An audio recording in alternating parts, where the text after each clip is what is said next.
What's up, everybody, and thanks for tuning in to another episode of Between Cons. My name is Chris, and with me today, MasterMind-rebo. Good morning, Vietnam! This is, I guess technically. I was gonna say, it actually probably works. I just thought of it, but, really thinking logistically, by the time most people listen, it probably is morning in Vietnam. Well, let's find out. What is the current time in Vietnam? I just, Because we publish at 12 midnight Mountain Time. Okay, so maybe 10 hours ahead? So right now it's 6 o'clock p.m. Mountain Time. Depending on when they listen. And it's listen. almost 7 a.m. Wednesday morning. Yeah, so basically, if you're one of our subscribers, I apologize. It's probably closer to good evening when you're going to receive this. It's 1 p.m. Good afternoon, Good Vietnam. Afternoon, Vietnam. Now that we've got that sorted out, thanks to everybody for tuning in today. We've got a fun pineapple episode for you today. Can't wait. It's gonna be a great time, and we are here to bring you bad radio for your entertainment. But so go ahead and rate us, folks. After that comment, right? We love your ratings and your comments, but please, maybe instead of thinking it's bad radio, go ahead and give us a 5-star. Yeah. I mean, it's bad radio, but it's entertaining. Oh, there it is. So that's all that matters. I'm good with that. But we have a pineapple episode. We're gonna hit some headlines. But thanks to everybody for tuning in, for hitting us up on social media on Facebook, Twitter, Instagram, and for leaving reviews. Yeah. If you haven't already, we're on Apple Podcasts, Google Play, iHeartRadio, all these places. Rate our show. Social media. YouTube. We're on YouTube. Yeah. Facebook. Views and the thumbs ups are the spice of life. The spice of life. You're welcome. Yes. But yeah, we're gonna jump into pineapple. So let's go. We're gonna have a pineapple situation. What should I do? Pineapple.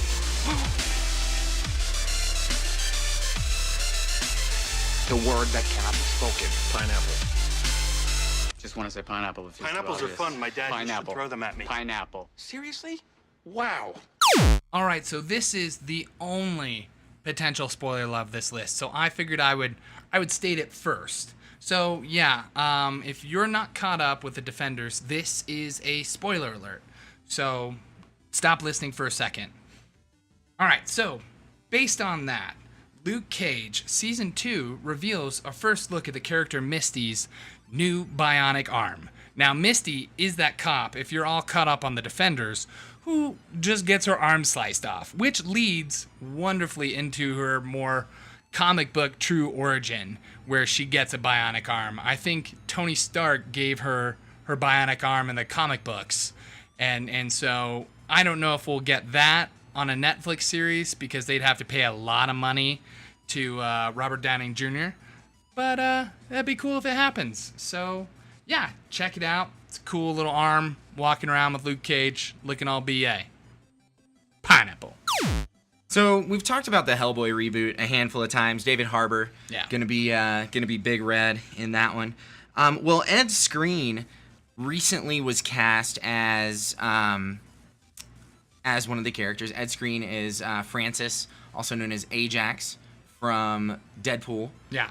He was cast as a character named Ben Daimio. I'm taking a guess at that. Yeah. I saw that link. Yeah, I'm not sure how to say it either. I'll hear it from Dane later. Yeah.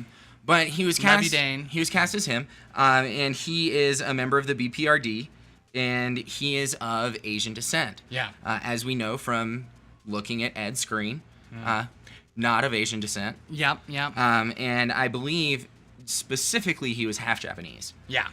So there was a lot of hubbub to do. A lot of lashing back on whitewashing and all of this stuff that we've heard over and over again, and it's Iron Fist and things like that. Yeah, Great Wall, other random ghosts in the shell, it's just all these different things where there's some validity to it, but right. Yeah. Well, it was actually really interesting with Hellboy, because Ed Skrein announced that he was going to be stepping down. Yep. And he even said it's obvious that what exactly did he say? It's something like, it's obvious that it means a lot to people that this character is cast appropriately. Very fan based. Yeah. So he decided to step down, and the interesting part was actually David Harbour, Mike Mignola, the creator of Hellboy, all commented on how it was the right thing to do. Which I thought was really interesting. Especially Mike Mignola, who created, but is also involved with the Hellboy reboot. So I think it's really cool that he did that. I think it says a lot, especially after I feel like Iron Fist's most recently got a really bad rep for whitewashing and did not deliver. And it made it worse. So not that it wasn't bad in the first place. No, it was. Yeah. With the whitewashing. But it just seemed to make it worse when you had this perfectly good actor of Asian descent to play this character. You turned him down and gave him a one-fight role, and he stole that episode. So yeah, I think that's a really, really interesting thing that's happened. I wouldn't have said I saw it coming, but I am a little surprised that it has taken so long for the whitewashing claims and not claims, but like arguments to actually make an effect. Make an impact. But it's also another good, we've talked about multiple times on the show of just how producers, movies, directors really can't get away without listening somewhat to the public. Like, it's just saying like, hey, there was a lot of conversation about whitewashing and all these things, and even the actors stand up, and it's like, hey, I'm kind of all for it, although I don't ever want to stop people from making, potentially good movies because they're afraid of what the public will say. So, that's my only thought. Well, pineapple.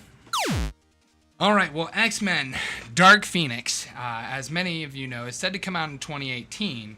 But some of the interesting thing, with it being so far out, and again, with all the various licensing things, the directors come out and said that they're wanting to make sure that it's not going to be too intergalactic. So really, that kind of throws a little question mark in the air when it's saying like the whole Dark Phoenix saga, a majority of that does take place in space, or at least on a different planet. So it's like maybe we're gonna be on a different planet, but it's hard to know with just to say like, all right, you're getting one chance to kind of do the Dark Phoenix, do it right, and then the other problem is, based on the reviews, Chris was just saying that it's still gonna be the younger crew. So that's kind of more Nixon era, and it's just saying like, well, like our space program, just really isn't at intergalactic standards during the era of Nixon. But, that's just me. I don't know if they were hiding, multi-dimensional spacecrafts. Breaking out of the atmosphere does not mean intergalactic. But I think that has a lot to do with the Skrulls. Oh, totally, also. totally. Because the Skrulls, I mean, we've heard a lot about them. Lately. So with the Skrulls, and I think I see it coming the other way. Not the space coming to us. Not Dark Phoenix or X-Men Dark Phoenix going out, but out coming in. Yep. So, and that would honestly solve many of the issues that I would have. So, that's, I'm sure, probably higher ups thinking along those lines as well. So, we'll keep you posted. Pineapple. So one of the favorite topics of Between the Cons is the battle for the future of streaming services. Well, to add to the battle, Hulu has recently added CW to its live TV service, which pretty excellent. And they're the fifth platform to sign on to Hulu's live stream. And I think that CW is a great place to go, at least for the nerd community. Oh, absolutely. Legends of Tomorrow, Supergirl, Flash, Arrow, Arrow, Supernatural. Yeah, yeah. Like, I mean, that's a like. Is that still going? Yes. Oh it my is. gosh, Yeah. I'm so behind. Yeah. So I It's know like we talked about 13th it like months ago. 13th season or something like I that. kind of thought they were ending, but hey, so back to streaming on Hulu. Right, but I mean, I think it's a really smart choice for Hulu. That's actually one of two that I have. Yep. Hulu and Netflix, one of two streaming services. Does it say how long the contract is? It doesn't. I actually didn't even look that deeply into it. I just thought I essentially saw the headline and read the first paragraph, and I was like, man, this is a great idea. Yeah. Because it is something that is great for the nerd community because it's not like $9.99. Yeah. That's not the streaming service. Yeah. I think it's $40 a month for the streaming service. Yeah. Still cheaper than cable. Five major networks involved. Yeah. As well as all of the Hulu offerings, the Hulu originals, things like that. Well, with the live stream, you get it when it's airing. Oh. So you get it at the same time. Okay, yeah. Kinda I like haven't HBO. looked into Hulu. Kind of like HBO Go. Yeah. But I think it's a really smart move. I think Absolutely.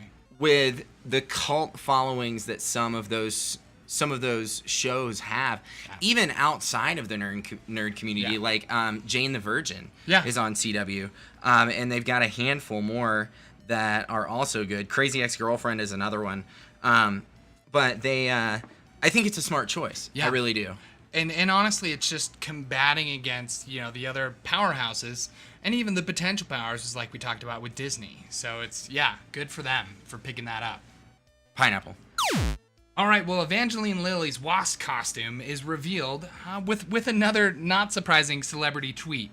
Evangeline Lilly reveals her own outfit on Twitter, and, just really continuing that long line that we've had of celebrity leaks. And I think, I think we could say probably unofficially, with the Deadpool trailer that came out kind of being the start. And now production companies probably are kind of loosening up the leashes on people because they want the free press. Oh, yeah. And now everyone's realizing, saying, oh, we can just get our stars to tweet, an outfit, and we'll get, millions and millions of tweets and shares and talk. And buzz. Yeah, and buzz. It's all about the buzz. Yeah. And I think the one thing about the celebrity star reveal is I guarantee as these things are happening, the celebrities have more followers than the production companies. Oh, absolutely. So they're getting a greater reach with a single impression. Yep. And here's the real trick too. I think I actually did look on Evangeline Lilly. I think she did hashtag the studio, or at the very least the movie. Oh, I'm sure. And it's just saying even things like Lucasfilms, which used to be the tightest vault of them all, kind of gets, celebrities releasing different items as a way to kind of get that press. Not that, Star Wars needs help, but it still happens. Yeah, and I think it's really cool, her Wasp costume. It does look good. Because it has a lot of the Ant-Man vibe to it, the little black and red. But it's got the shielded aspects to it, which I think is really neat. And then it's actually the black and red Wasp costume, which I'm actually trying to figure out which one it is, because I know I've read the books, but I can't remember. But it's it looks like a tribute to almost the all new, all different. Yeah.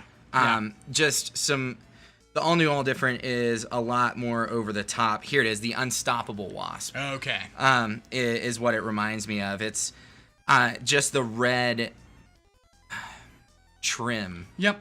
It was just a tiny little bit, and it's really sharp. Yeah, and really too, it looks insectoid, just with the kind of plating kind of a thing. So it's it's a strong look, and again too, it's you don't need to put her in a little half skirt with tight little outfit like some of the other Wasp costumes. Might as well give her some actual plating in a world where space aliens are coming trying to destroy your exposed legs. Right. So yeah. Pineapple. So, Tori, are you a fan of The Conjuring? Yeah. The movie, the horror movie? Absolutely, yeah, both of them. 3. Oh. Well, with Annabelle, Oh, yes. Okay. the newest one. Yep. And all the varying. I think Annabelle has, 2 films even attached to it as well. So, but Mayhaps. yes. Yeah. But there's a fella named Gerald Brittle. Okay, made me think of Gerard Butler, but I'm Very going to let similar. that go. But he cut a deal back in the 90s, or the 80s, excuse me, with Ed and Lorraine Warren. Okay. Who The Conjuring is kind of based on. Their stories. Yeah. And he made a deal with them to write a book. And as a part of this deal, he had exclusive rights to the Warren case files. And he had exclusive rights to basically their story. Yeah. And a part of the deal that he made was, if you ever choose to pursue movie rights, Yeah. I have to approve it. Dang, and that never happened. It never happened. And there are at least the least 3 Conjuring, movies. the Conjuring 2, and Annabelle Yeah. are the ones that are kind of under fire. Yeah. Because they all pull from the story of Ed and Lorraine Warren. Yeah. And they all pull from The Demonologist, which Yes. is Gerald Brittle's book. Yeah. So he took Warner Brothers to court for $900 million. Well, how much? Okay. And I guess that's going for future. Tuesday, Yeah. Yeah. a judge pushed it through. So he is going to trial, Oh my gosh. I think, in April. Yeah. April 16th, he's going to trial to take Gosh. Warner Brothers to court for $900 million for infringing on his copyright Yeah. of some other people's Story. actual story. Yeah. And gosh, to all you students out there, grad students, high school, college students, that's just a symbol of check your sources. Yeah, seriously. Well, and what Warner kind Brothers- of Warner Brothers production company doesn't really dig into the story? Copyrights are filed internationally. Yeah, and the thing is I believe the Conjuring movies are all under the New Line production studio. Yeah. Which Warner Brothers owns. But yeah. So it's he's taking Warner Brothers to court because it's their subsidiary. Yeah, But but it's I wonder still, what kind of separation within the LLC, and maybe he'll get screwed like that. Right. So. But I mean, still, he's got 9. I read the article about it today. I was absolutely fascinated. Yeah. I'm not a fan of The Conjuring. Yeah. I have zero intent to ever see it. Yep. I'm not a big horror fan kind of guy. Horror film kind of guy. But it was a really fascinating article because the guy basically was hired a lawyer and said, hey, if I take Warner Brothers to court, what's the potential that I'll lose? And he must have said slim to none.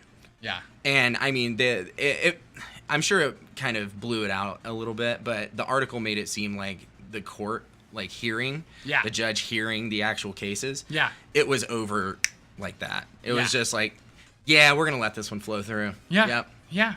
So, And I mean, just like we said, it's going to force production companies to actually check their stories and, hopefully not just then get stuck with a bunch of sequels, not wanting to grab onto an original plot. But that's a story for another day. exactly. Pineapple. All right, well, Fox released an inside look into their new series, The Gifted, coming this fall. It involves the stories and the struggles of some of the mutants, some of the major comic book players. And, of course, we can... And some new ones. And some new ones, yes. Yeah. And we can say mutants, because we are talking about Fox. So really because it's Fox. Just get it out. Mutant, mutant. Right. Okay. So now that I've done that, we're involving Blink, who... Was in Days of Future Past. Yeah. Yes, of course. Yeah. The teleporter Yes. in the post-apocalyptic future snippets of Days of Future Past. Yeah, and she's got, a couple of different threads in the comic book world that she's a part of. Basically just your saving the timeline kind of stuff. And then, you've got Polaris, who maybe some of you don't know is actually the daughter of Magneto. And she's, at different times... One of them. Yeah. He's got a lot of kids.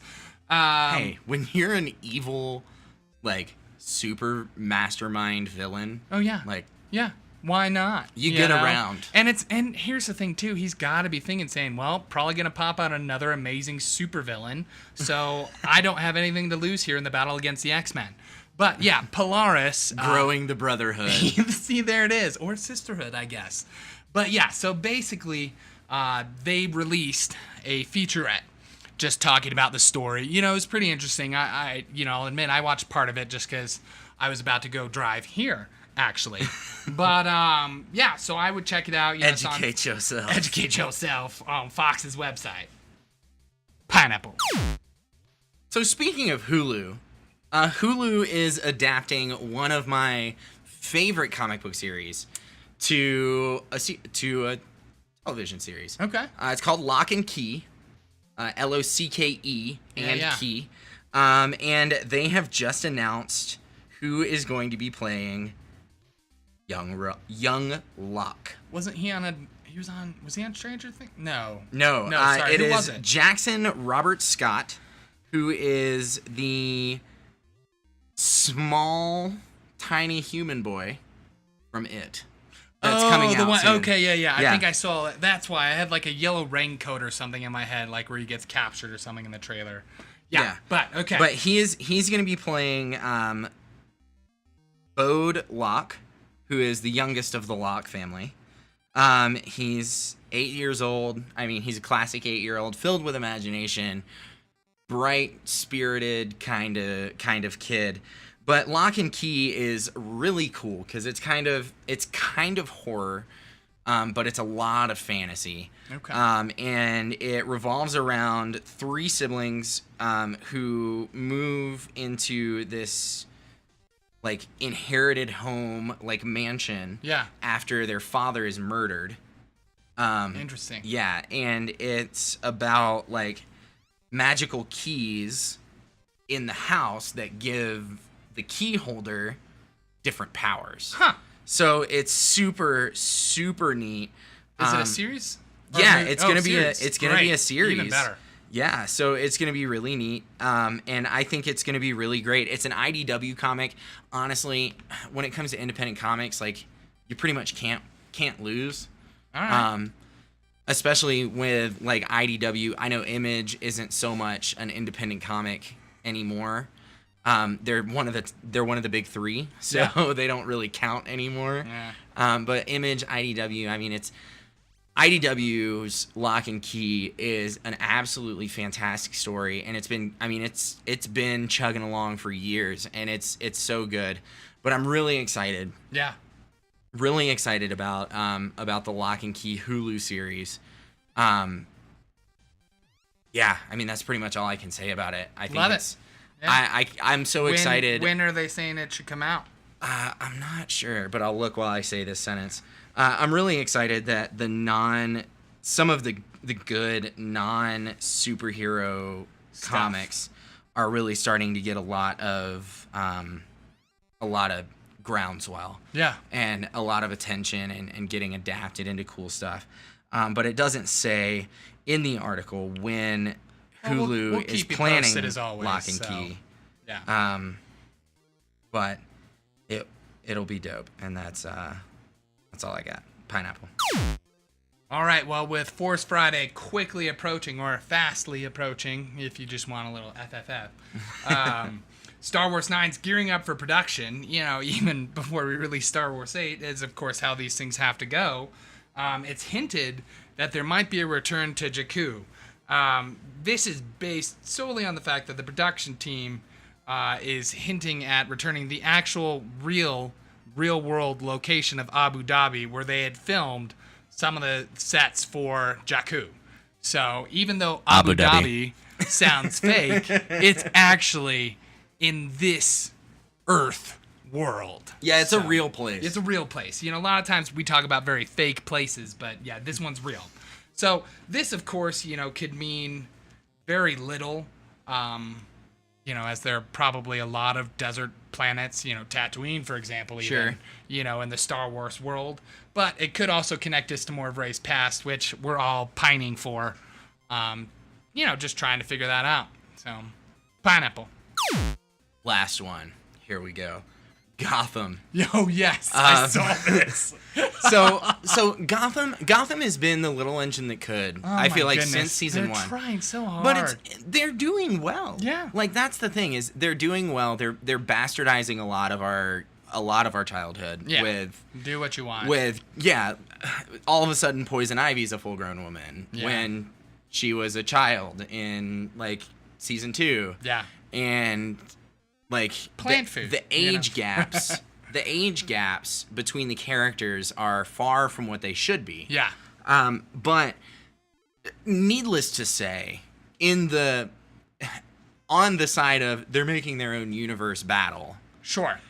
They're doing a great job. Yes, absolutely. Gotham it had a rough start. Yeah. I won't lie. No. But it was very good, and I feel like they've kind of evened everything out a little bit more. At the beginning, it was like they didn't want to concentrate too much on Gordon. Yeah. They didn't want to concentrate too much on Batman. Yep. Or Bruce Wayne. Sure. They didn't want to concentrate too much on anything. Yeah. And it made the show kind of weak because of it. A little too multi-dimensional to the point where you're not getting a good story. Right. Yeah. So that was whatever. But all of that said, they released his armor? Yeah, the preview for the next season of Gotham, season 4, which is subtitled A Dark Knight. Yep. And in that preview, we got our first look at young Bruce Wayne's first prototype for the Batman suit, which I'm all for. I think it's really interesting. Yeah. Because I don't feel like we've gotten a lot of that. No, ever. We really haven't gotten much of any kind of true hints at like Batman's going to happen. Right. Like, we see, Bruce is going around solving crimes or something, but it's just like. But like, as far as the evolution of the suit, even in like just over time, it's always kind of had the same look and feel. Yeah. Whereas like, and I hate to make Marvel versus DC jump, but I feel like the one that everyone's most familiar with is Spider-Man. Yeah. Spider-Man, red hoodie, blue sweatpants. Yep. Like goggles of some sort. Yeah. To skin tight, like breathable, expandable, like fully movable suit, that kind of thing.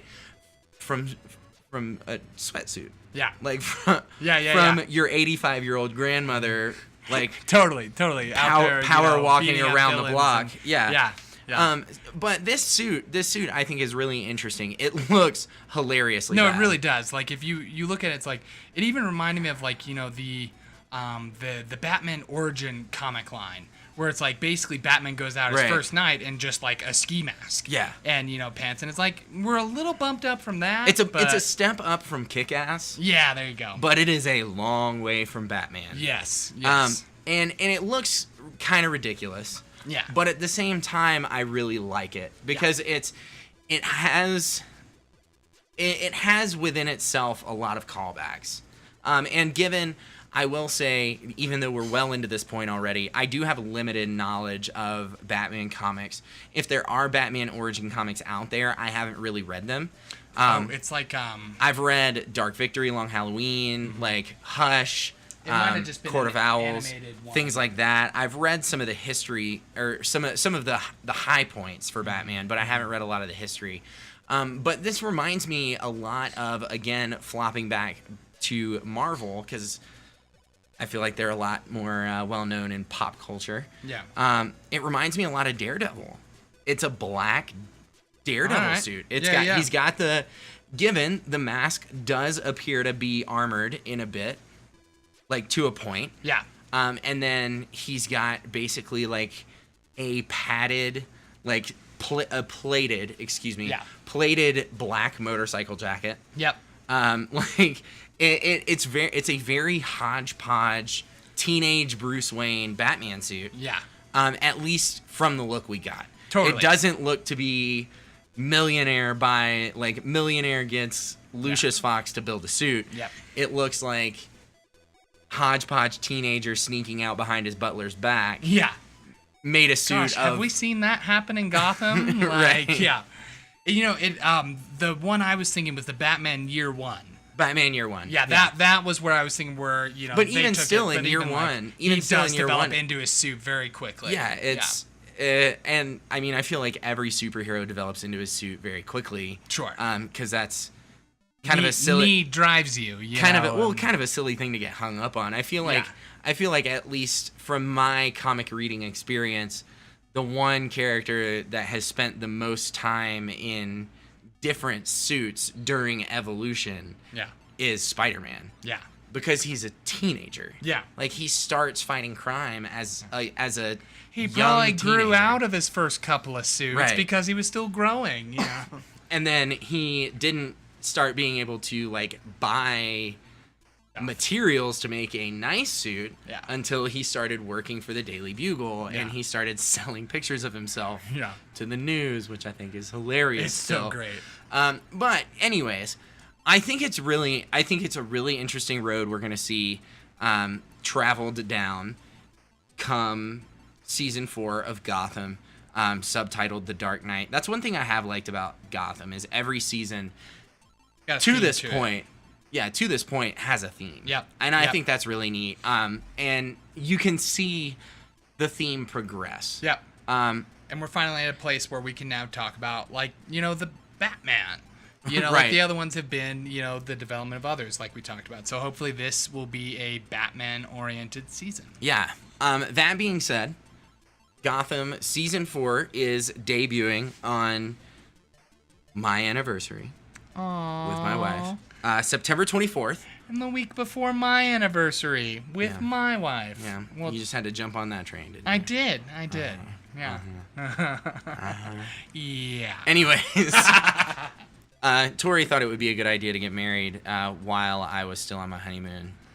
So that was real cool. Yeah, you know, talk to my wife. Whatever. I'm sure she's listening. Whatever. But anyways, September 24th, debuting on Fox as well. Yeah. Pineapple. Well, look at that. We did it. We made it all the way through the show. Looks like we made it. I hate you. But thanks to everybody for sticking around. If you want to help support the show, check out betweenthecons.com/Patreon or Satchel or Amazon. All of those things will link you out to a place where you can either donate or just listen or just buy the stuff you usually buy. Yeah. And from all three of those things, we get paid. And it helps us continue to bring you the amazing news. Excellent. That you so love and crave. So true. Yeah. So true. But you can just go to our website, betweenthecons.com, stream our episodes online, link out to all our social media pages, things like that. What about our amazing theme music? If you like that theme music, Yeah. go to betweenthecons.com/Bandcamp. Yep. And that will kick you out to Affix's Bandcamp where you can buy all of his albums. Get it. He's real good, and his albums are not $10 each. And that's arguably the best part. Yeah.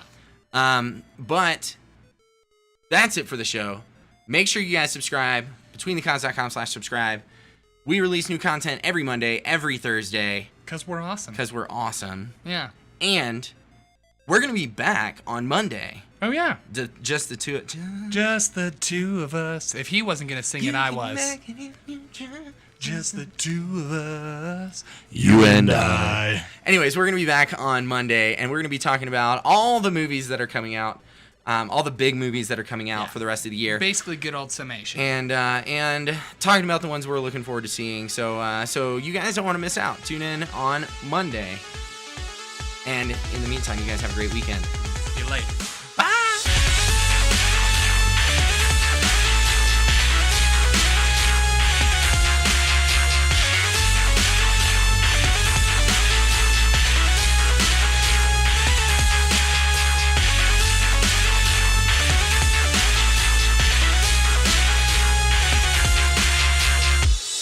Almost sounds like it's a little more trouble than it's maybe worth.